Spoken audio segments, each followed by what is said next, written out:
Hey y'all, welcome to the very first episode of Heinous Beliefs. My name is Ria and I'm so glad to have you here. Thank you so much for tuning in. If you've already been familiar with me from TikTok, I am so glad to have you here. Hello.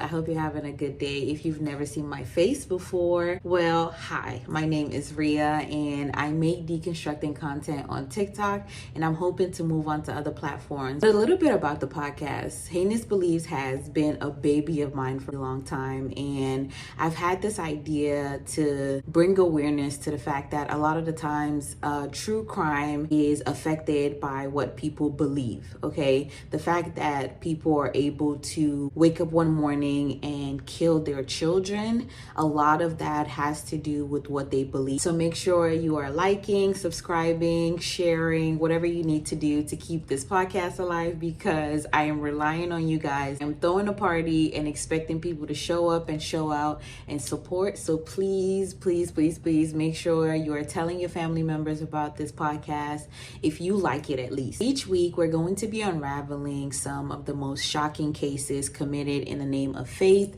beliefs, or misguided ideologies. Now, let me be clear. This is not about bashing religion or spirituality or faith. Faith is a deeply personal thing, and for many people it's a source of strength.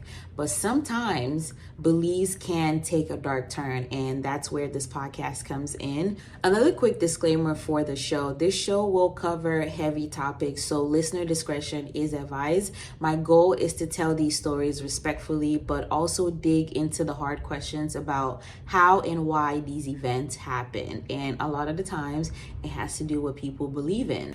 All right, so today's case is about a mother, Deanna Laney. She shocked a whole town by what she did to her children because she thought God had told her to do it. I'm talking about a case that left a Texas town in complete disbelief about how far someone can go for God. She grew up in a religious household, stayed in the religious town, and she stayed close to her faith. She stayed close to her family, and she built a life centered on family and church. By all accounts, she was sweet, soft-spoken, and the kind of person who would help their neighbors in a heartbeat. Deanna was married to a man named Keith. They had went to high school together and shared the same faith. They got married right after high school and pretty much stayed in the same town. After years of building a life together, they had 3 boys, an 8-year-old Joshua, 6-year-old Luke, and baby Aaron, who was 14 months old at the time of the incident. They lived in New Chapel Hill, Texas, which was a town where they grew up in, got married in, pretty much just stayed there. The Laneys were active in their church. They seemed like the picture perfect family. But here's the thing, Deanna's life wasn't as perfect as it looked on the outside. Deanna was going through a lot of mental health issues, okay?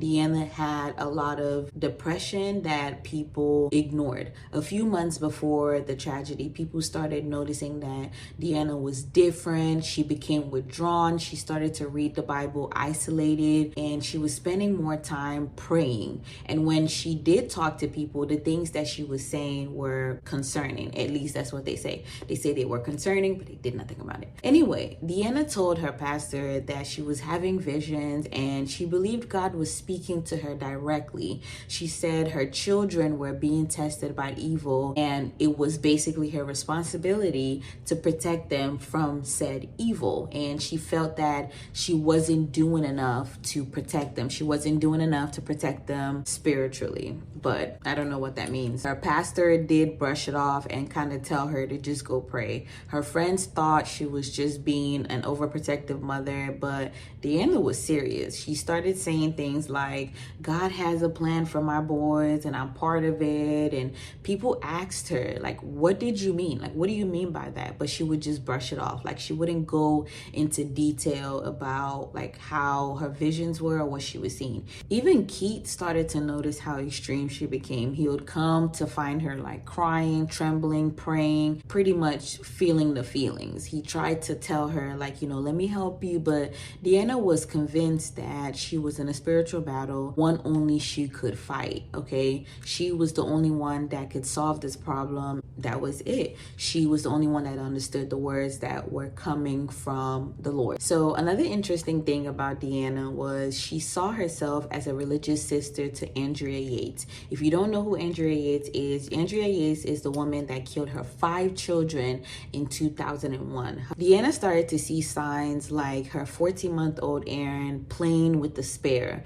That was her first signal from God that she was supposed to do something to her children. I don't know how that registers to say go do something to your kids, but hey, she resisted, not certain that she understood what was, the message that was coming, but they just kept coming stronger. When Aaron showed her a rock that he was playing with one time, she believed that that was what she was supposed to use to carry out the instruction, whatever that was. Aaron would later on that day squeeze a frog's neck. He was 14 months old, so he basically was like holding on to the frog by the neck, and she saw that as a sign of another way that God was telling her to kill her children. So she was to kill her children either by stoning them, strangling them, or stabbing them. God had shown her 3 different ways to do this.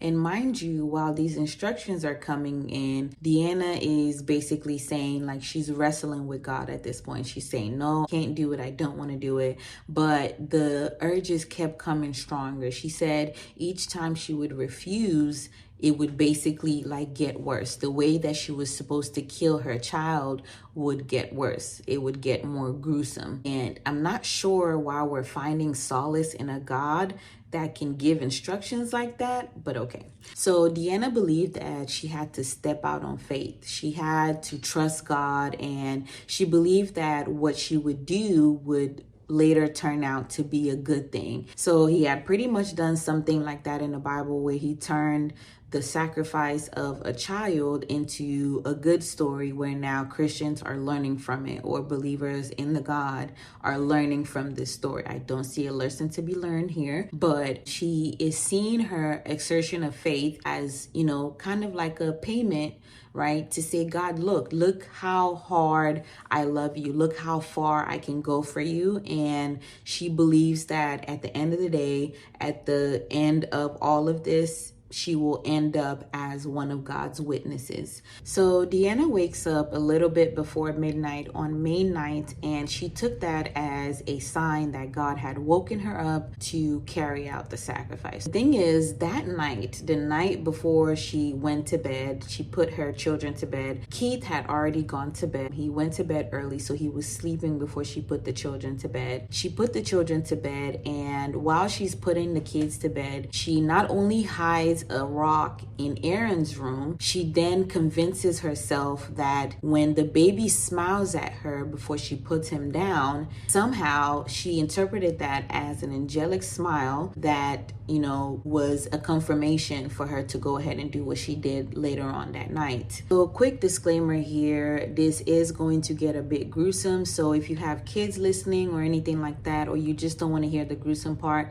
go ahead and skip it. It's pretty much just a rundown of what she goes ahead to do to her 3 children when she wakes up that night. So if you don't want to hear the details to this, please go ahead and skip about maybe a minute. So with the rock that Deanna had hid in Aaron's room that day, she goes ahead to start to bludgeon his head. She hits him in the head with that rock several times. And when he starts screaming, Keith wakes up and basically like kind of runs into the room and is like, oh, what's going on? Like, why is the baby screaming? Now, Keith, being oblivious to what's actually happening, goes ahead and goes back to bed. He doesn't necessarily think, well, my wife is bashing my child's head with the rock. That does not come to his mind, right? He's basically just like, okay, she's changing a diaper. I'm going to go ahead and go back, which he does. So Deanna goes ahead to put a pillow over Aaron's head until she hears him gargling. She silently tells God that she can't finish the job and he's gonna have to. While the pillow is over Aaron's head, Deanna goes ahead and goes to the next room to get her other son, Luke. Luke is a 6-year-old. She gets Luke up, wakes him up, gets him outside, kind of cajoles him him, he's a child, right? It's just my mama telling me to go outside, I'm gonna go outside. So he follows his mother outside in the guise of safety, and this is someone that you should be feeling safe around. This is his mother. He walks outside with her, and she does the exact same thing to him. She bludgeons his head with a huge rock. Right after that, she pulls Luke's body out of the way so Joshua is not able to see him. Joshua is the oldest one, and she moves Luke's body out of the way and then goes ahead back inside to get Joshua. Joshua puts up a fight a little bit. He's older. He's like, asking questions, but she reassures him and gets him outside. Now, when he's outside, he doesn't see his little brother. He doesn't see Luke in the corner dead. So she goes ahead and does the exact same thing to Joshua as well. So Luke and Joshua at this point are dead in the backyard. Afterwards, she calls and reported, "I killed my boys," verbatim. Those were the words that she said. She said, "God asked me to do it and I killed my boys." When the police got there, they found Aaron still alive. They were able to give him life-saving measures, and he did survive, but he is severely impaired physically, mentally, and I'm pretty sure emotionally. Covered in her children's blood, she basically is as calm as you could possibly fucking be, okay? She is calm as hell. She's just reiterating that this was God's plan and she had to carry it out. She did what God asked her to do, right? The same pajamas she was wearing when she killed her children, that's what she was arrested in. If you look on the Instagram page, Deanna is literally covered in her children's blood. Her mugshot was actually taken in the exact same pajamas that she killed her children in. You can quite literally see the blood on her neck from how they take the pictures. You can see a bit of blood splatter all on her neck, and that just horrifies the fuck out of me, okay? Because that's your children's blood, and you're just walking around reiterating how God told you to do it and you just had to carry out God's plan.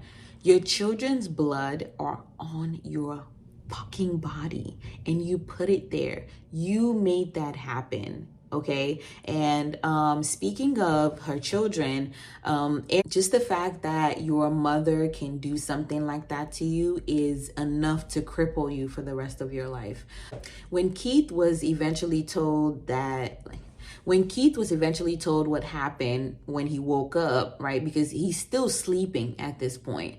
Keith is still in bed. He's still sleeping. He doesn't know what's happening because she took him outside, right? And he didn't hear the rest of the children scream or anything like that. So when he wakes up and the paramedics are in his house, he's basically like, what's happening, right? And they eventually tell him, and Keith falls down to the floor. And I don't know if he's in shock, but in that moment, the report says all he kept repeating was how amazing of a mother she was. And I'm just like, I don't know how amazing, because she killed them, but I guess. And I think what makes it even more eerie is the fact that throughout this process, she does not cry. She does not apologize once. She does not say, oh, she's done something wrong. She quite literally believed that she had done the right thing. When the case went to trial, it was focused heavily on Deanna's mental state. Psychologists diagnosed her with psychosis. Should be religious psychosis, but whatever. It says she was unable to distinguish between reality and delusions, so she was found not guilty by reason of insanity. This is a mother, right, that killed her 2 boys and permanently impaired the 3rd child, and somehow is let go, right? She's sent to a psychiatric facility, which she's later released from, and now she lives a regular life like everybody else. Obviously, there are some restrictions where she has to report her meds, she has to do blood tests and all of that stuff, but I just don't think that's the same as being in prison for killing your children. You know what I'm saying? But yeah, she is actually out right now. She's a free woman, and I'm pretty sure she's still in that belief. The jury were also shown a video of 8-year-old Joshua and 6-year-old Luke lying dead in the yard.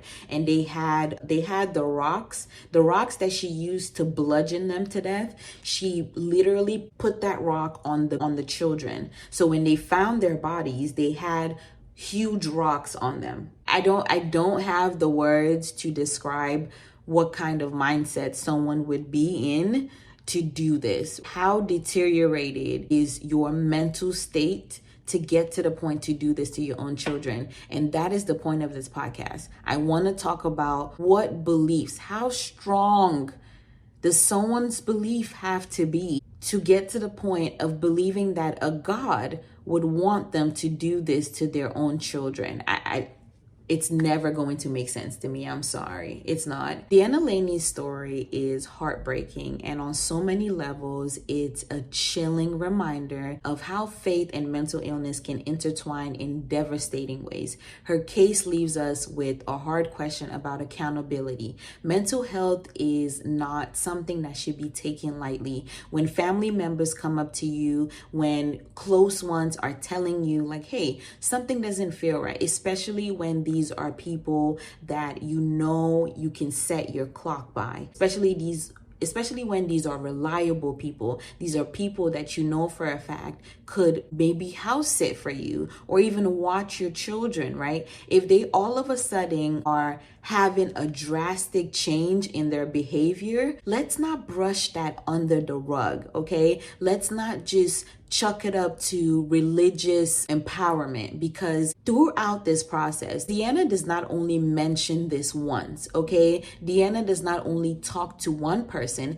she speaks to several people. She talks to several people in that town, telling them about the spiritual war that she's supposed to be fighting with her children and how she is seeing visions. God is talking to her. She's isolating herself. And instead of evaluating her, instead of trying to figure out what's really happening here, it was all chucked up to belief. It was all chucked up to religious empowerment. It was all chucked up to, oh yeah, she's growing in her faith.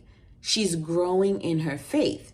That was the idea that they had here. No one is thinking outside of the box because this is a collective mindset, right? A close-knit community. This is a town where people know everything about each other. People know their freaking next door neighbors. People know what their next door neighbors ate for breakfast. It's that tight-knit. So I honestly don't even expect a community like this to see mental health in this because of how clouded and how glossed over these things are when it comes to fate. And again, that is why heinous belief exists, because we are going to be talking about these cases and highlighting what the actual problem is here. People are straying way too far away from reality and basically creating their own reality for themselves, right?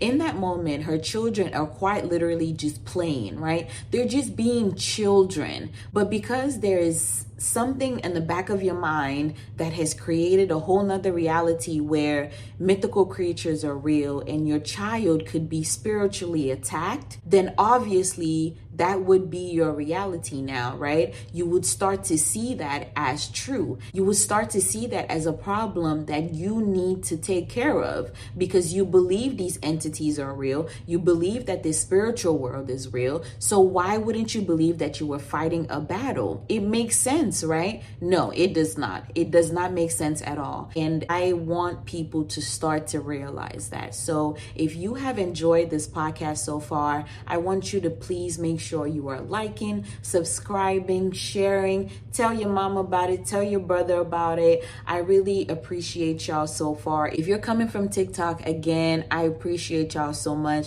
Thank you for all the support that you guys have rendered me so far. I'm hoping to move on to other platforms, so you guys check out the description boxes wherever you're listening to this episode, okay? There's going to be a list of social medias for the podcast and also my personal social media that you can follow, because I need to branch out. I need to get out of TikTok, okay? TikTok has a chokehold on me and I need to get out of there. And also, if you're feeling like it, I would really appreciate a 5-star review. If you don't feel like 5 stars just yet, just hold it, keep it to yourself, okay? Or send me an email. There's also going to be an email address in the description box wherever you're listening to. You can email that email address if you have any grievances, you have something you want to tell me, you have something that you want to complain about on the podcast, go ahead and send it to that email address. But if you have anything less than 5 stars to give me,